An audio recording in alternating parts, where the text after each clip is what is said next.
சத்யநாராயண தெரு. இது பல்லவன் சாலையில் வரக்கூடிய ஒரு தெரு தான். இந்த தெரு தான் இது.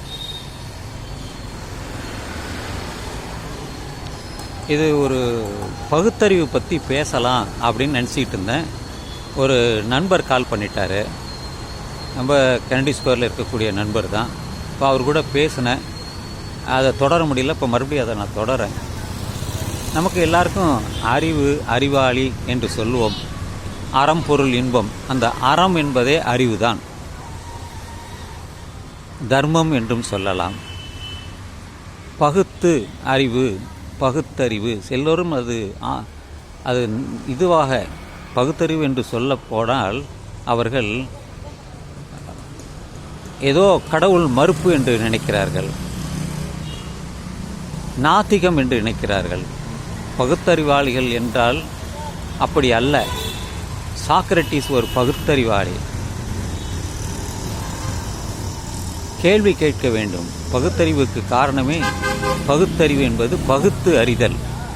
அது எப்படி பகுத்தறிதல் என்றால் கேள்வி கேட்க வேண்டும். சாக்ரட்டிஸ் அதைத்தான் பயன்படுத்தினார். அவருக்கு விஷம் கொடுத்தார், கொன்று விட்டார். அதெல்லாம் ஒரு பக்கம் இருக்கட்டும்.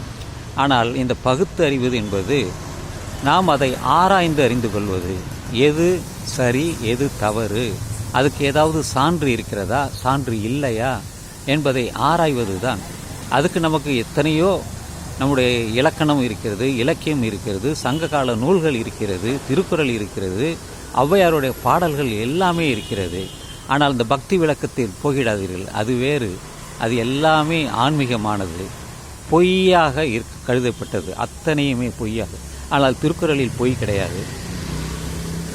கல் குடிப்பது எதிர்க்கிறது, கொல்லாமை அதை சொல்கிறது.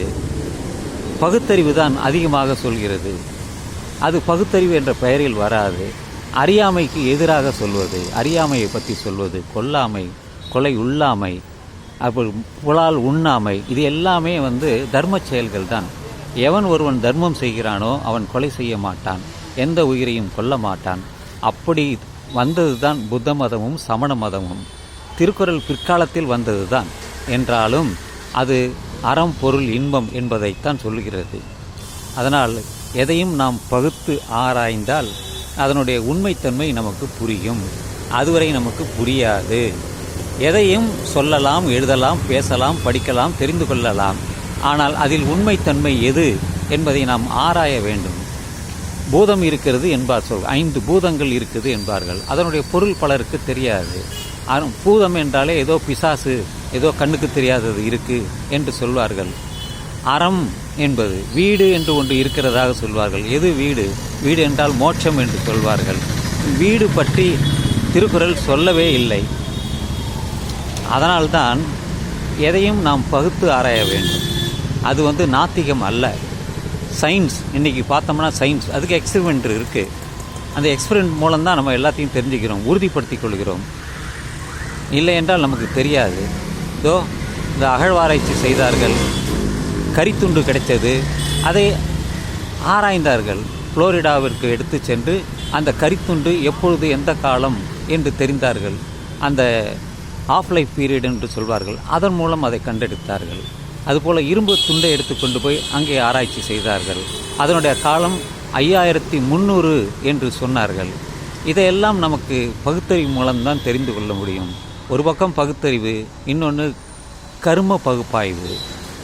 இதெல்லாம் இன்று வெளிநாட்டில் தான் இருக்கிறது. அதுவும் முக்கியமாக அமெரிக்காவில், புளோரிடாவில் மட்டுமே இருக்கிறது. அங்கே தான் பெரிய லெபரட்டரி ஒன்று இருக்கிறது. அதனுடைய உண்மைத்தன்மை தெரிந்து கொள்ள வேண்டும் என்றால் நாம் இங்கிருந்து அங்கே அனுப்ப வேண்டி இருக்கிறது. எனவே பகுத்தறிவு என்பது நாத்திகம் அல்ல. அதை முதலில் நீங்கள் எல்லோரும் புரிந்து கொள்ள வேண்டியதை காதால் கேட்பவர்கள் அனைவரும் நீங்கள் தெரிந்து கொள்ள வேண்டியது, பகுத்தறிவு என்பது நாத்திகம் அல்ல, கடவுள் மறுப்பு அல்ல, ஆராய்தல் தான், ஒரு ஆராய்ச்சி தான். ரிசர்ச். நீ கூகுள் சர்ச்சு. ரிசர்ச்சுங்கிறது நாம் தனியாக ஒரு இடத்தில் இருந்து புத்தகத்தை ஆராய்கிறோம், தமிழை ஆராய்கிறோம். எதை எடுத்தாலும் நாம் ஆராய்ந்து தெரிந்து கொள்கிறோம். அப்படித்தான் நாம் முடிவு செய்ய வேண்டுமே தவிர வேறு விதமாக நாத்திகமோ அல்லது ஆத்திகமோ அது அல்ல. பகுத்தறிவு என்பது பகுத்து அறிதல் தான்.